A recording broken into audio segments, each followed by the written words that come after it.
Le Théétète de Platon, notice introductrice du traducteur Émile Chambry, suite. La date du dialogue et la date de la composition. Les dernières lignes du Théétète ne laissent aucun doute sur le temps où se place le dialogue. Il eut lieu quelques jours avant le procès de Socrate.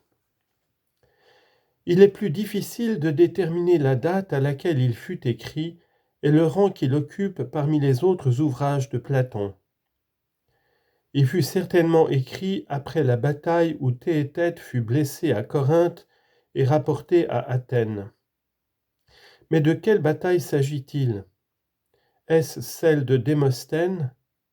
Est-ce celle que Démosthène appelle la grande bataille de Corinthe contre les Lacédémoniens, où les Athéniens débordés perdirent beaucoup de monde et qui fut livrée en juin ou juillet 394? On a pensé aussi à celle de 369, où Épaminondas força le passage à l'Onéion. Mais d'après Xénophon, c'est aux Spartiates et aux Pelléniens qu'il eut affaire, non aux Athéniens. Peut-être s'agit-il de la bataille de 368 où les Athéniens, conduits par Chabrias, repoussèrent les Thébains. Mais l'une et l'autre date sont sujettes à des objections. S'il s'agit de la bataille de 394, Théétète, qui devait avoir au moins 15 ans lors de l'entretien avec Socrate en 399, aurait eu à peine 20 ans. Dès lors, est-ce vraisemblable qu'il ait, à cet âge, justifié les pronostics de Socrate et laissé l'ensemble de travaux que lui attribuèrent les historiens des mathématiques?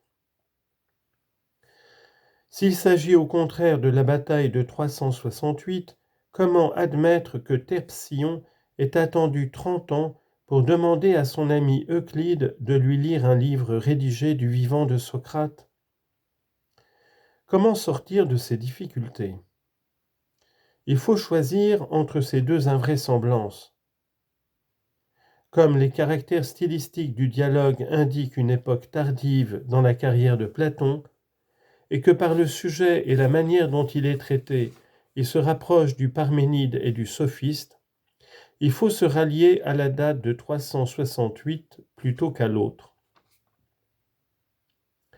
Une autre question se pose, celle de savoir lequel des deux, le Théétète ou le Parménide, est antérieur à l'autre.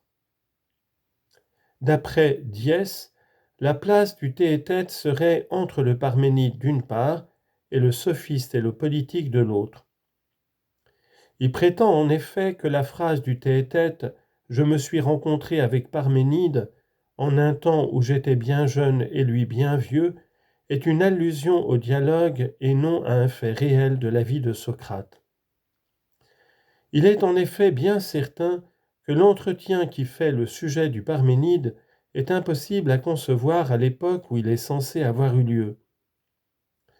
Mais il n'est pas impossible que Socrate se soit effectivement rencontré avec Parménide et qu'il se soit entretenu d'autre chose. En ce cas, la phrase du Théétète qui se retrouve aussi dans le Sophiste ne prouverait pas du tout l'antériorité du Parménide. Ce qui est certain, c'est que le Théétète devait, dans la pensée de Platon, former une tétralogie avec le sophiste, le politique et le philosophe qui n'a pas été écrit.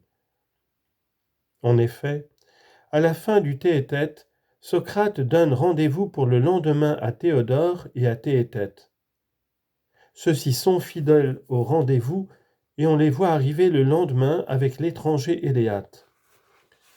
On demande à cet étranger de définir le sophiste, le politique et le philosophe. Il commence par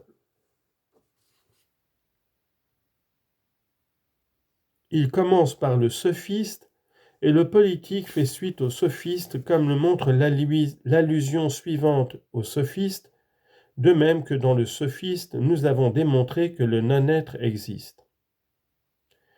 Ainsi les 4 dialogues, Théétète, sophiste, politique et philosophe, étant destinés à se faire suite, il semble que le Parménide doive être placé en dehors d'eux. Mais rien n'empêche qu'après avoir projeté sa tétralogie, Platon n'ait pu en interrompre la composition en écrivant un autre ouvrage qui serait le Parménide. Ce qui incline à croire que le Parménide fut ainsi intercalé entre le Théétète et le Sophiste, c'est qu'il achève et complète le Théétète. Pour établir la définition de la science, objet du Théétète, Socrate a deux adversaires à réfuter, les sensualistes et les monistes, dont le principal est Parménide.